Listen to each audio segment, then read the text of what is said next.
வணக்கம் ஃப்ரெண்ட்ஸ். நம்ம இந்த வீடியோவில் என்ன பார்க்க போகிறோம், டிஎன் போலீஸ் கான்ஸ்டபிளுக்கான ரிசல்ட் என்றைக்கு வெளியாக போகுது, அதுக்கப்புறம் என்ன மதிப்பெண் வச்சுருந்தா நாங்கள் ஃபிசிக்கல் எக்ஸாமினேஷனுக்கு எங்கள் ப்ராக்டிக்ஸை ஸ்டார்ட் பண்ணலாம் அப்படின்னு சொல்லி நிறைய ஃப்ரெண்ட்ஸ் நம்மக்கிட்ட ஒன்று கேட்டுட்ருக்காங்க. அதுக்கான ஒரு கிளியரான பதிலை தான் இந்த வீடியோவில் பார்க்க போகிறோம். ஆல்ரெடி இதை பற்றி எனக்கு தெரியும் ப்ரோ அப்படின்னு சொன்னீங்கன்னா உங்களுக்கான வீடியோ அது கிடையாது. நிறைய ஃப்ரெண்ட்ஸ் புதுசாக இந்த வருஷம் தான் அப்ளை பண்ணியிருப்பாங்க. அவங்களுக்கு இந்த ப்ராசஸ் எப்படின்னே தெரியாமல் இருக்குது. அவங்களுக்காக தான் இந்த வீடியோ பதிவை நாங்கள் மேக் பண்ணியிருக்கோம். முதல்ல இந்த டிஎன் போலீஸ் கான்ஸ்டபிளுக்கு மினிமம் என்ன மார்க் இருந்தால் ஃபிசிக்கல் எக்ஸாமினேஷன் நாங்கள் செலக்ட் ஆகும் அப்படின்னு சொல்லி நிறைய பேர் கேட்டுட்ருக்காங்க. அதை பற்றி நிறைய வீடியோ போட்டுட்டு இருந்தாலும் இன்னும் நம்ம கமெண்ட் செக்ஷனில் அந்த கேள்வி ரிப்பீட்டடாக வந்துக்கிட்டே இருக்குது. அதுக்கான ஒரு பதிலை தான் இந்த வீடியோவில் பார்க்க போகிறோம். முதல்ல வந்து பார்த்தீங்கன்னா மினிமம் நீங்கள் ஒரு 57 58 மார்க் இருந்தீங்கனாலே எதுக்குமே கவலைப்பட வேண்டாம். உங்களுக்கு ஃபிசிக்கல் எக்ஸாமினேஷன் நீங்கள் செலக்ட் ஆயிடுவீங்க. ஏன்னா கண்டிப்பாக 2லேருந்து 3 மார்க் கிரேஸ் மார்க் வரதுக்கு சான்ஸ் இருக்குது. அப்படி வந்துச்சுன்னா நீங்கள் 60+ மார்க் வந்துடுவீங்க. ஒரு மினிமம் 60க்கு மேலே இருந்தாலே ஃபிசிக்கல் எக்ஸாமினேஷனுக்கு வர்றதுக்கு 100க்கு 100% சான்ஸ் இருக்குது.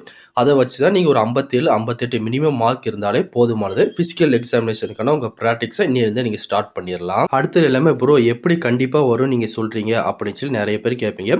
லாஸ்ட் இயர் வந்து பார்த்தீங்கன்னா இந்த 3000 சம்திங் வேகன்சி தான் கொடுத்துருந்தாங்க. மினிமம் 58 மார்க் மேலே வச்சிருந்த எல்லா கேண்டிடேட்டுமே ஃபிசிக்கல் எக்ஸாமினேஷனுக்கு செலக்ட் ஆகி போயிருந்தாங்க.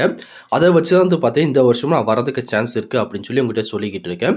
மினிமம் நீங்கள் ஒரு 57 58 இருந்தீங்கனாலே போதுமானது. ஏன் கிரேஸ் மார்க் கண்டிப்பாக 2 அல்லது 3 மார்க் வரும்போது நீங்கள் கண்டிப்பாக இந்த வருஷம் செலக்ட் ஆகிறதுக்கு அதிக விதமான சான்ஸ் இருக்குது.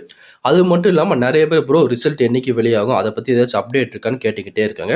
ரிசல்ட் வந்து பார்த்தீங்கன்னா இன்னும் 1 நாள் 2 நாளில் வெளியாகிறதுக்கு அதிக விதமாக சான்ஸ் இருக்குது. ஏன்னா போன வருஷம் எக்ஸாமினேஷன் நடைபெற்று முடிஞ்சு கரெக்டாக 30 நாள் கழிச்சு ரிசல்ட் அப்டேட் பண்ணிட்டாங்க. அதை வச்சு பார்க்கும்போது இன்னும் 2-3 நாள் ரிசல்ட் வெளியாகிறதுக்கு அதிக விதமாக சான்ஸ் இருக்குது. டெய்லியும் வந்து பார்த்தீங்கன்னா நீங்கள் அஃபிஷியல் வெப்சைட்டை போய் ஃபாலோ பண்ணிக்கோங்க. ரிசல்ட் எப்போனாலும் வெளியிடுவாங்க.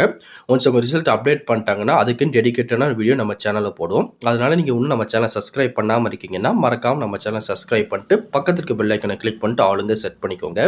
அப்போ தான் நம்ம போடுற வீடியோ எல்லாமே உங்களுக்கு உடனே கிடைக்கும். இந்த இன்ஃபர்மேஷன் கண்டிப்பாக உங்களுக்கு பயனுள்ளதாக இருக்கும்னு நினைக்கிறேன். தெரியாத உங்கள் ஃப்ரெண்ட்ஸ்க்கும் இந்த வீடியோ ஷேர் பண்ணுங்கள், பிடிச்சிருந்தா லைக் பண்ணுங்கள்.